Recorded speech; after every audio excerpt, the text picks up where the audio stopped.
Assalamu alaikum wa rahmatullahi wa barakatuh. Hello, MRCOG Part 3 Warriors. This is Dr. Iman Bastawisi, and we're back to discuss with you one of the important topics to help you in your exam preparation. To make things simple, we are using the Warriors MRCOG Part 3 materials, which comes color-coded. So for information gathering, you will find it in purple. Communication with the patient is going to be green. Apply clinical knowledge with blue color. And the most important domain in your exam, which is the patient safety, comes in red. As usual, let's not waste your time. So today's topic is ectopic pregnancy. This topic is a must in every and each exam. One of the 4 days, at least, will have one case with ectopic pregnancy.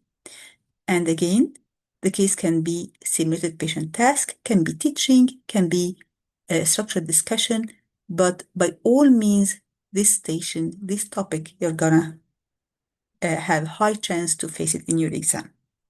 So any simulated patient task with ectopic pregnancy, it is a breaking bad news. And most of the time, it's gonna be with lay examiner. So it's gonna be very important station with the high marks. So, and it should be an easy station to, you can have it like a totally passing station. All right, so let's have this very straightforward example. You are the ST5 and you're about to see Mrs. Jan Henderson, who is 32 years old, complaining of vaginal spotting and mild abdominal pain at 6 weeks gestation. You are to discuss the patient management plan and answer all her concerns. So you've been provided with the vital signs of the patient, which seems stable. Abdomen is soft, lax with mild tenderness over the right iliac fossa and minimal vaginal bleeding. Information about her beta HCG showing that it is 1,300 in the national unit, and the ultrasound scan showing right-sided adnexial mass and measurements is 30 by 25 millimeter. Crown rump length corresponding to 5 weeks gestation with no cardiac activity observed, and there is no free fluid in Douglas pouch. So as you can see for this patient, the patient is vitally stable, no free fluid in Douglas pouch, which means that you would exclude internal hemorrhage for this case. But again, do not assume you need to exclude it by information gathering. And the level of the beta H3 is so tricky, and we're going to discuss this in a while. All right. So before discussing the role player notes, I thought that it would be just good to have a quick review about some facts regarding the data that we're already discussing. So for the beta HCG level interpretation, because the Royal College tends to manipulate such stations. Sometimes you will face this station from the very beginning as our scenario. Sometimes the patient is attending with previous beta HCG done and she's for follow-up. So just a review about how to interpret these levels. So if you have 2 levels and you should compare between them, if at all you find the second level is increasing more than 63%, so and there is empty uterine cavity, then your recommendation should be to repeat the transvaginal ultrasound in 7 to 14 days. Now, if you have a level of 1,500, that means that you should expect to see intrauterine gestational sac by transvaginal ultrasound. So if this is not the case, this patient needs immediate review by senior gynecologist because this is highly suspicious for ectopic pregnancy. Now, if there is 2 levels of beta-HCG and you have the second level decreasing more than 50%, then you should expect actually complete miscarriage, and you would advise the patient to repeat the urine pregnancy test after 14 days. And of course, you are going to explain to her the red flag signs and when she has to return to the emergency department, and you can give her the 24/7 emergency number. Now, if the pregnancy test after 14 days came to be positive, then this patient has to urgently reviewed in the early pregnancy assessment unit within 24 hours.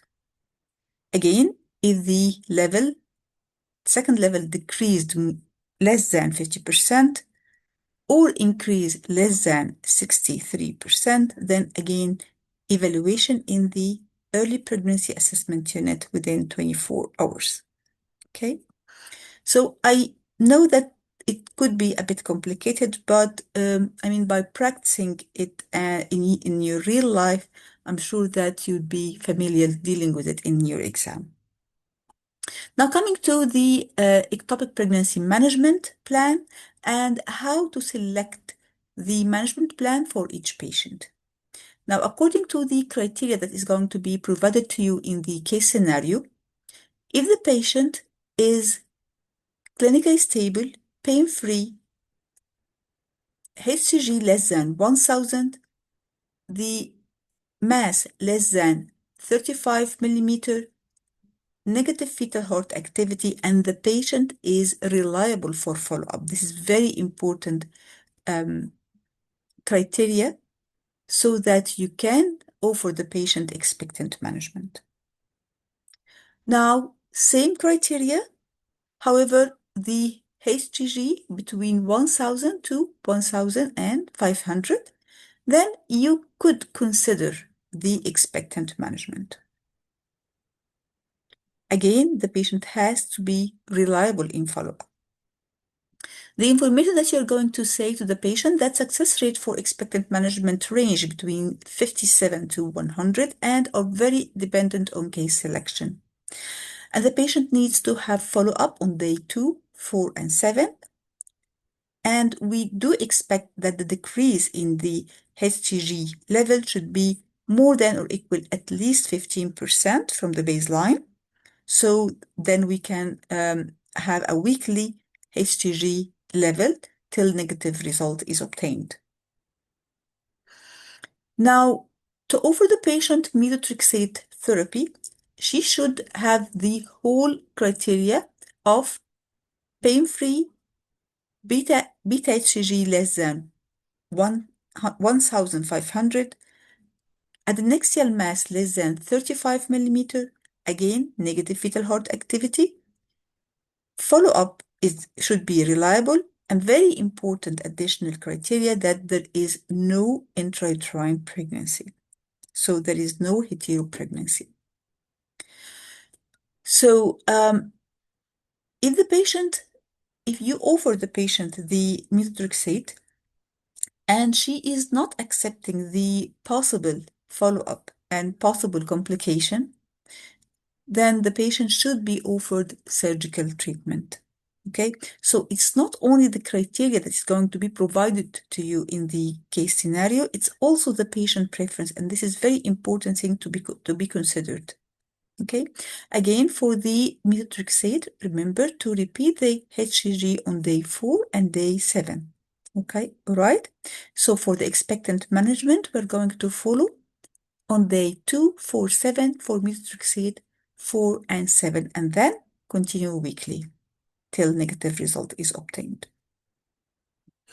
Now for the surgical treatment, you should offer surgical treatment basically when the patient is not candidate for the expectant management or the methotrexate, or if the patient refused both of them.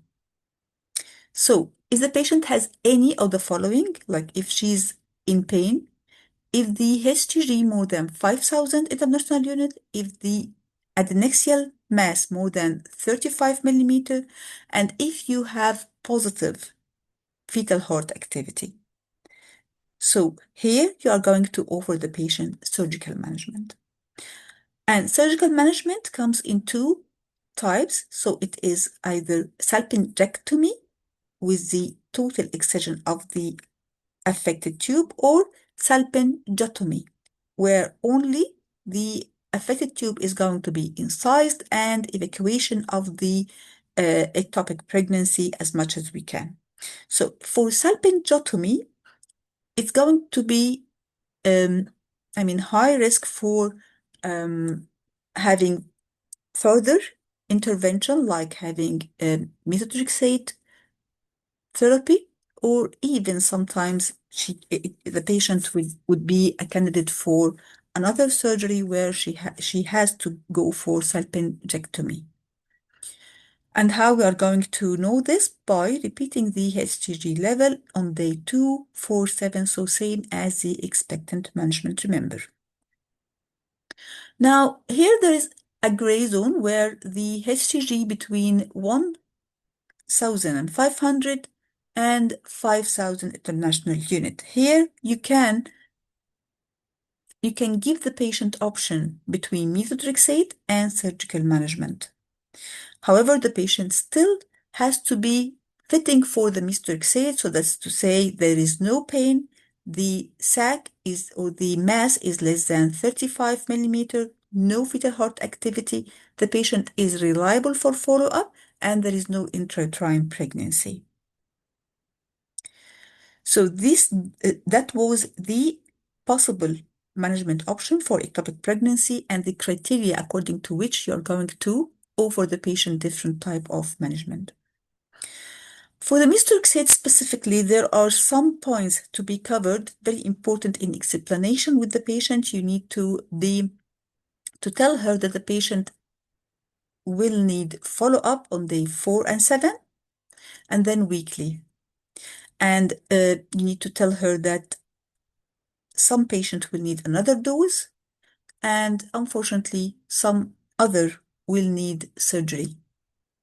This is very important to be clear to the patient, because sometimes the patient will just refuse such management because she's not willing to have this risk, and if there is any risk that she might go for surgery, then she would prefer to go for this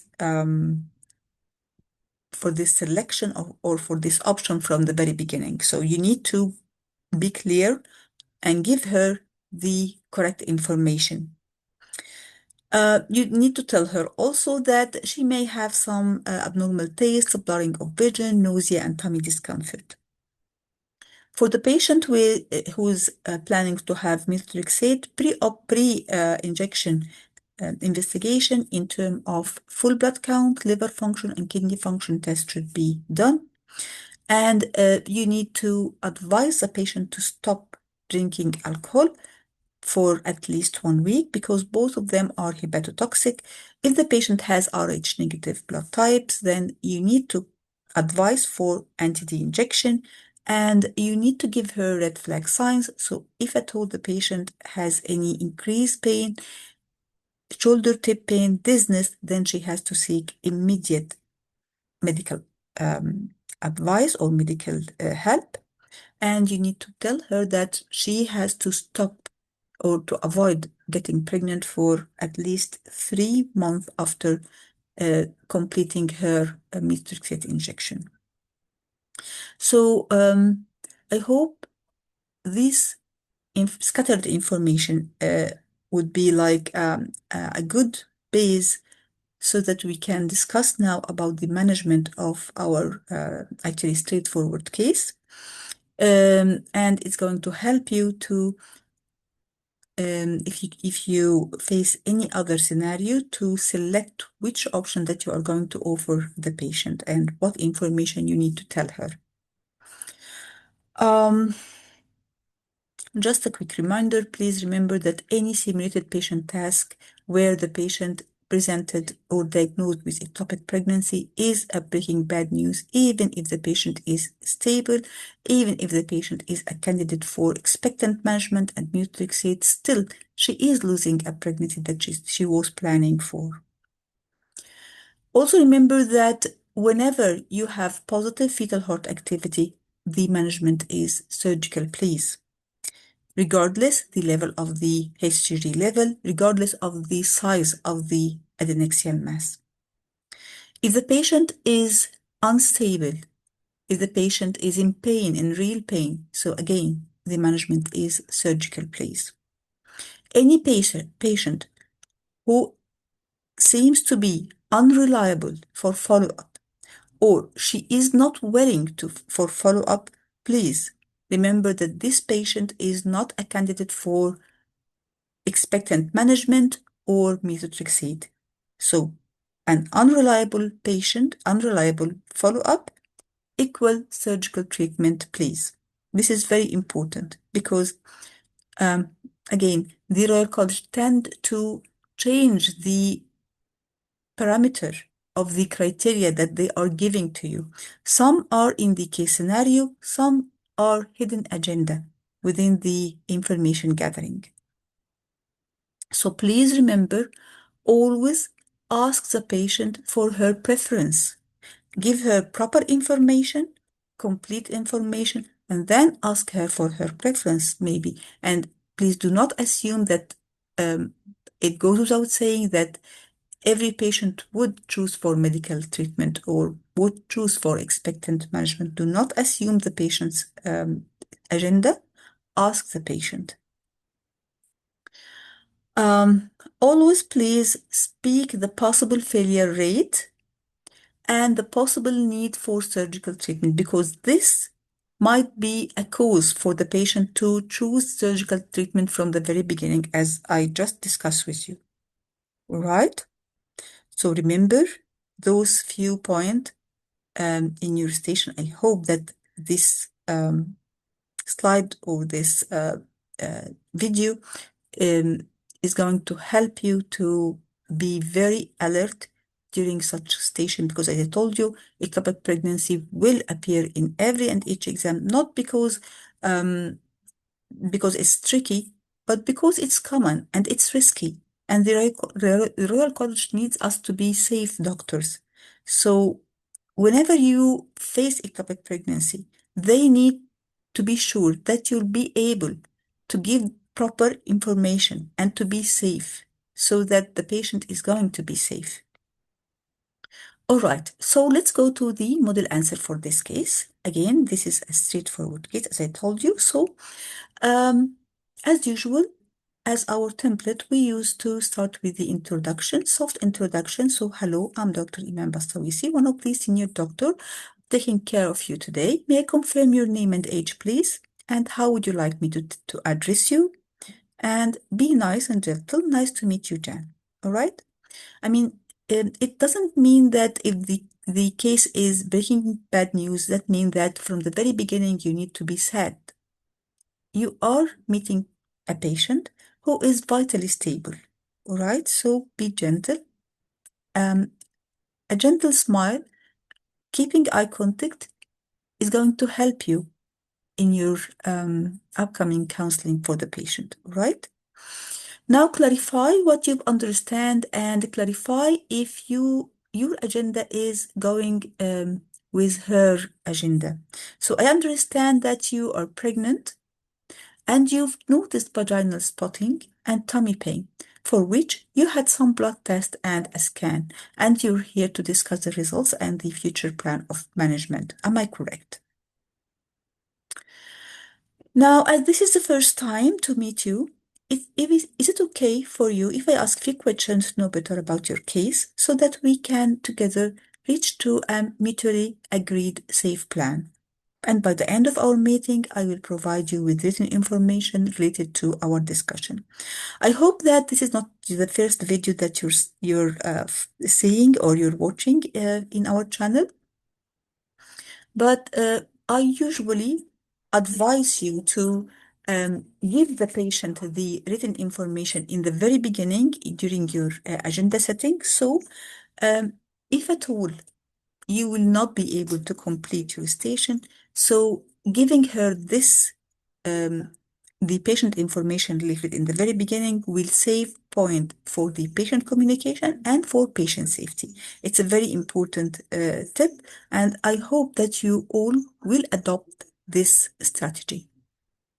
Now, for the information gathering for any patient coming with, pregnant lady coming with pain and bleeding, you start with history of present illness. So as usual, you start with open question. Can you tell me more about your problem? Okay. So here, dear colleague, I wouldn't advise or I wouldn't recommend you to start by asking about the pregnancy. Was it a planned or unplanned?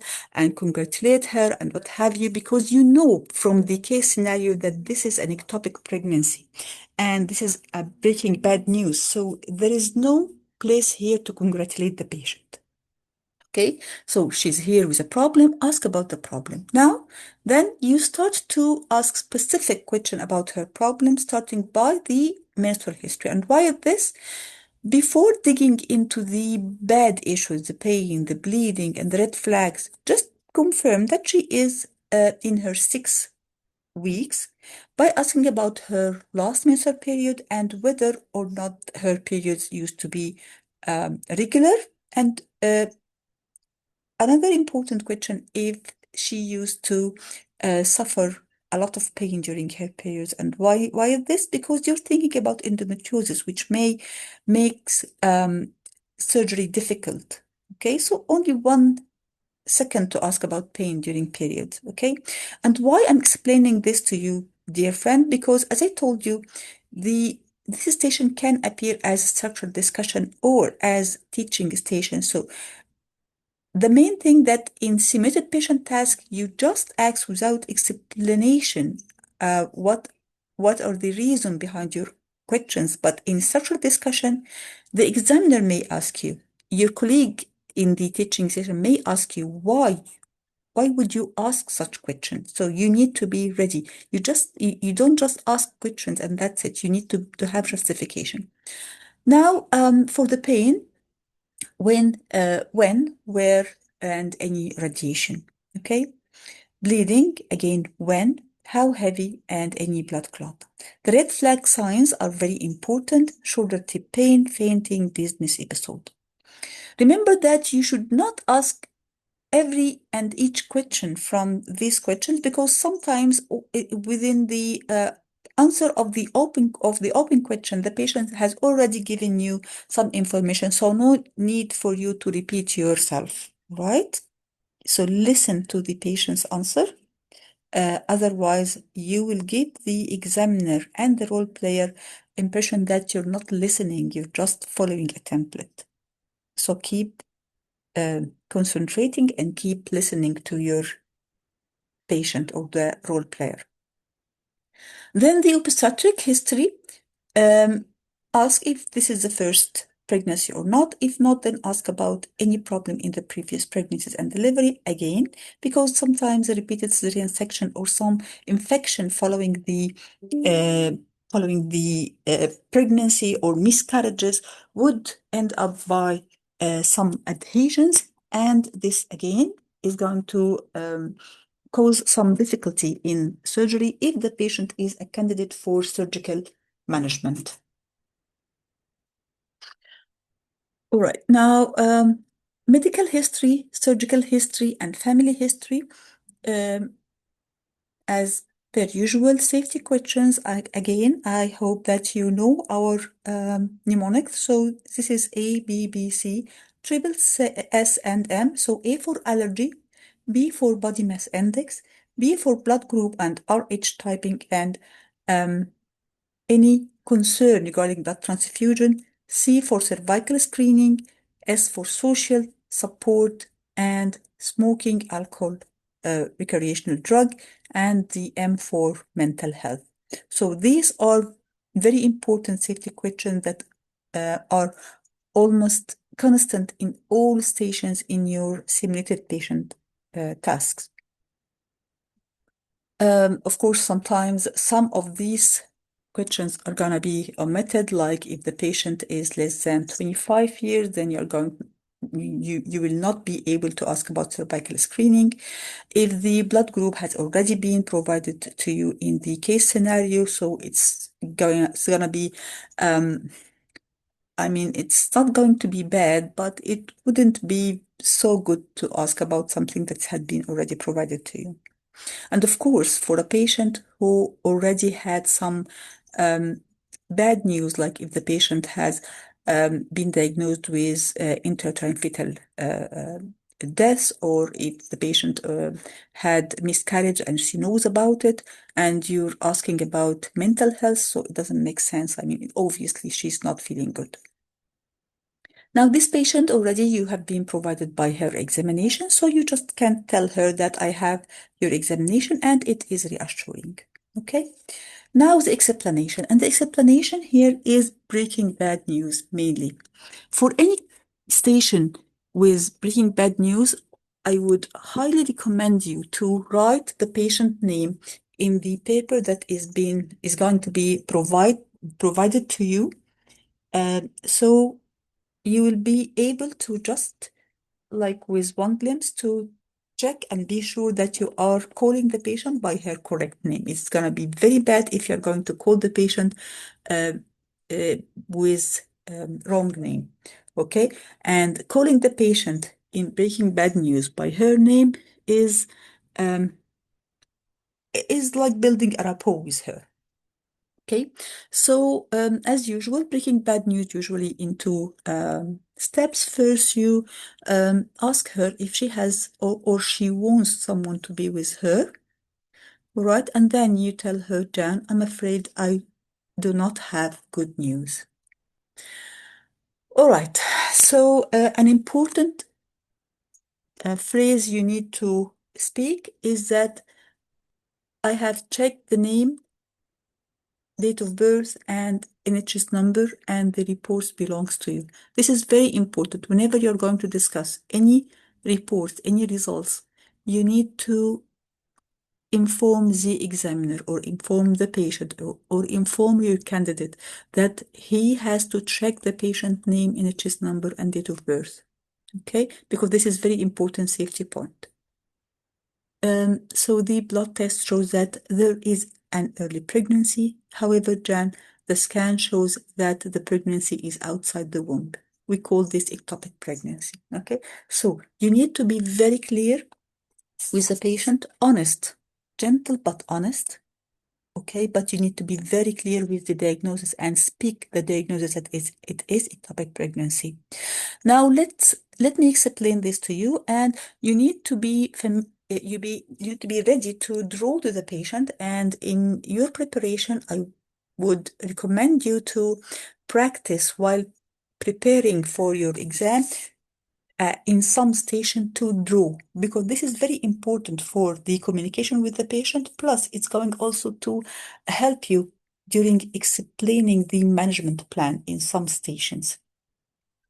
So draw for the patient. Here is the womb, the egg baskets, and here are the tubes called the fallopian tubes. They are delicate structure, very thin.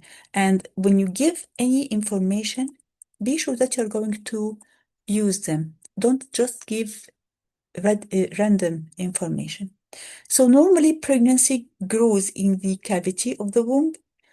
Ectopic pregnancy means that the pregnancy is growing in one of the fallopian tubes. Because the tube is thin and delicate, the pregnancy can stretch and sometimes tear the tube, causing bleeding inside the tummy.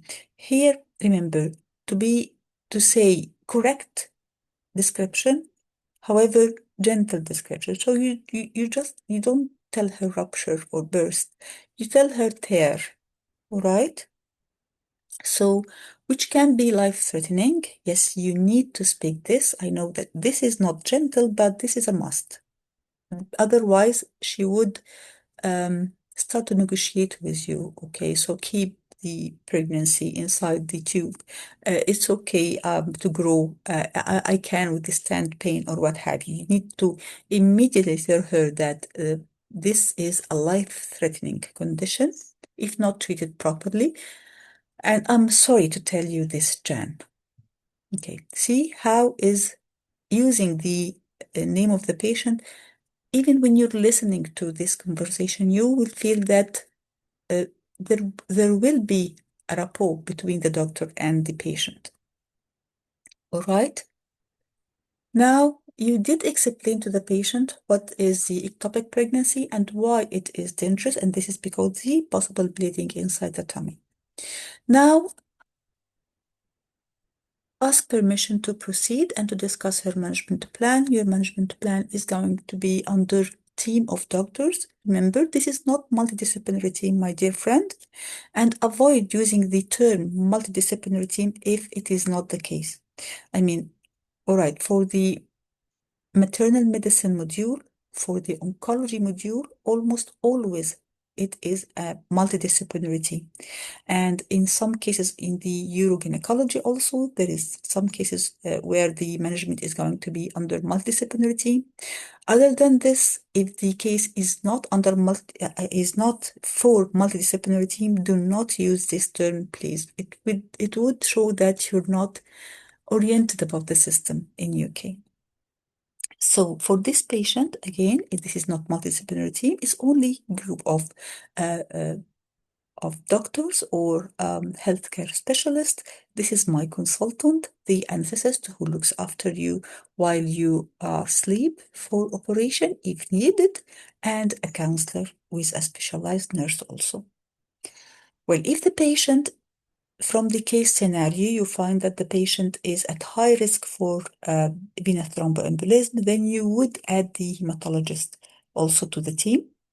And if you see that the patient is a candidate for methotrexate therapy, then you're going to add also the family planning team. All right. So again, remember to use the appropriate team to be added in your management.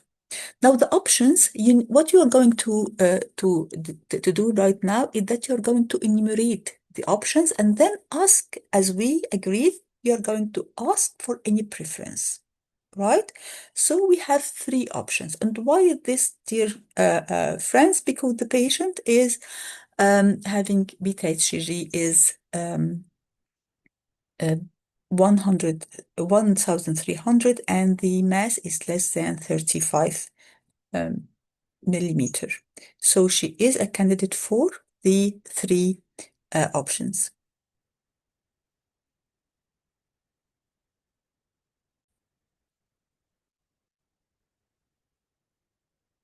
So first option is going to be the expectant management. We call this the watchful waiting, where we just monitor your blood test closely and avoid active treatment if everything continues to settle by itself. Second option is a medical option where you get an injection. Both options will need close follow-up for few weeks. And our last option is surgery. That means usually we do keyhole surgery where small cut in the lower tummy can help in your treatment. Do you have any preference to start with? Okay, so just enumerate the three options because you're going to collect marks from this. And you're going to show your examiner that you know that this patient is a candidate for these three options, okay? Typically, the patient is going to select one option, my dear friends, okay? It's very unlikely that she's going to ask to know about all of them, all right? Well, one of the case, as far as I know, is going to just choose the medical management straightforward. One of the cases who is very, a typical candidate for methotrexate. However, she would have some issues and plans, traveling, what have you. So, despite she's a candidate for methotrexate, however, she will go for the surgical management. Okay. All right. So If the patient chooses to go for expectant management, what you're going to tell her that with the watchful waiting, we would check your blood pregnancy hormone on day 2, 4, and 7. Remember, my dear friend, we did agree for this follow-up, and then weekly, and move to active management if it does not fall as expected or if some of your symptoms become worsen. If she chooses to go for the methotrexate therapy or the medical therapy, then you will tell her that this is an injection which typically stop the growth of the cells of the pregnancy and so possibly prevent bleeding. For this, we do recommend blood test before the injection to check the function of your liver, kidney, and we are going to ask for full blood count. You can typically go home 1 hour after the injection if you feel well and have good support here, because you need to ask if she has good support at home. Otherwise, you're going to keep her overnight. We will repeat the blood pregnancy hormone level on day 4 and 7 after the injection, and if it is falling as expected, we will then check it once weekly until it is negative.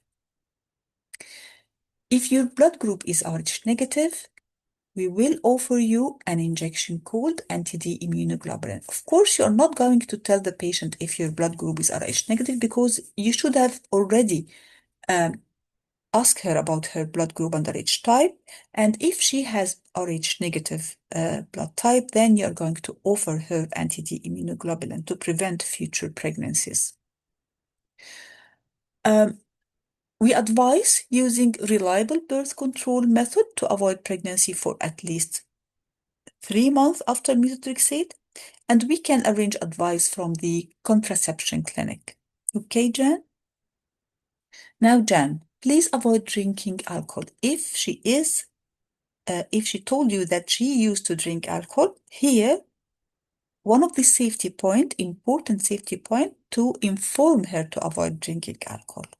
Right? Remember, dear friends, that all that is written in red are safety points and you need to speak them.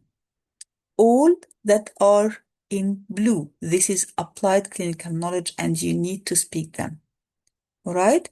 So please remember every and each word written in red. All right, so contraception for 3 months, avoid alcohol for at least 1 week or while the medicine is in your system. All right. Do you need any clarification so far? Remember to check understanding. This is very important in the communication with the patient. You need to check understanding and invite questions. Right? So, and specifically when you advise her about something that is really important, you need to pause and check understanding.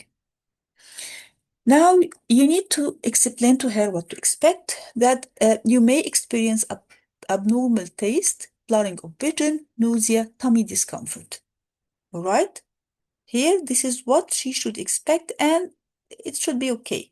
However, you need also to give her the red flag signs. So, if you noticed increasing pain intensity, fainting, shoulder tip pain, please contact us immediately and you will be provided with emergency number. Okay?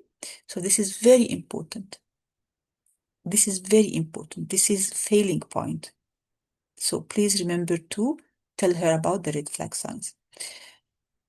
One important information you need also to tell her about, because this can affect her decision, she needs to know that 1 to 2 in every 10 minutes who choose this treatment will either need another injection or an operation if the first injection does not work.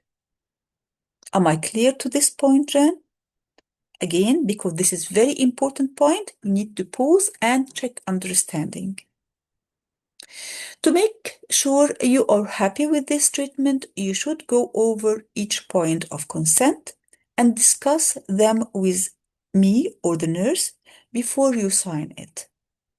you will be given a copy to take away and keep. Right? So remember, for methotrexate, still it's not surgery, but she has to sign a consent. Okay? So these are the information that you're going to discuss with the patient if she chooses to go for the medical treatment, that is the methotrexate. Now, if the patient chooses to go for the surgical management, I just collected all the options here for you so that you will be able to speak any option and discuss any option in your exam, dear friends. Now, for the surgical management, we usually do keyhole surgery. So remember, we usually do keyhole surgery, but sometimes we need to turn it into open surgery, my dear friends, specifically if the patient is high risk for difficult surgery, like if she has multiple surgeries or history of endometriosis or what have you, okay? And you need to be honest with your patient. But for this specific patient, she is a straightforward case, so this patient is to be counseled in this way. So we usually do keyhole surgery to deal with ectopic pregnancy, where 3 to 4 small cuts, usually less than 1 centimeter, will be used to introduce a camera and tools inside the tummy. We will check for the left tube. This is the unaffected tube. If it is healthy, we will remove the right tube with the inside pregnancy, and you will need no further follow-up. This may lower the chance of future pregnancy by only 15%. It's important information to reassure the patient that removing one tube doesn't mean that she will lose 50% of her chance of getting normal pregnancy. This procedure is called salpingectomy. Now, if the left tube is not healthy, we usually make a small cut in the affected tube, which is the right one, and remove as much of the pregnancy tissue as we safely can. We will then check your blood pregnancy hormone on day 2, 4, and 7 after the operation, and then weekly until it is negative. So even in surgical management, sometimes we will still need to follow the patient. So because some pregnancy tissue can rarely be left behind with this type of surgery, this is called salpingostomy. Do you have any questions so far, Jan? All right. Now, possible surgery issues include bleeding, infection, injury to structure in the tummy, and occasionally converting the keyhole surgery to open surgery. That's to say, a small cut in your lower tummy. It's very important to tell her that surgery carries some risk.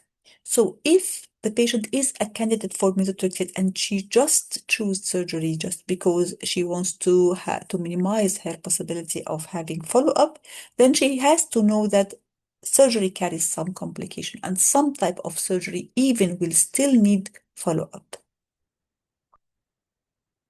So if salpingostomy was done, 1 in 5 women will need further treatment, which may be injection or another surgery.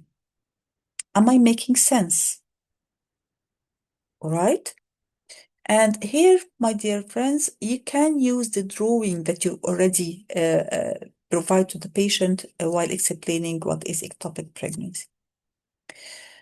Now, individuals who have experienced an ectopic pregnancy should undergo early scanning in subsequent pregnancy as there is an increased risk of recurrence. Again, very important piece of information you need to provide to your patient. And why this? Because you need this patient to do early scan in the upcoming pregnancy.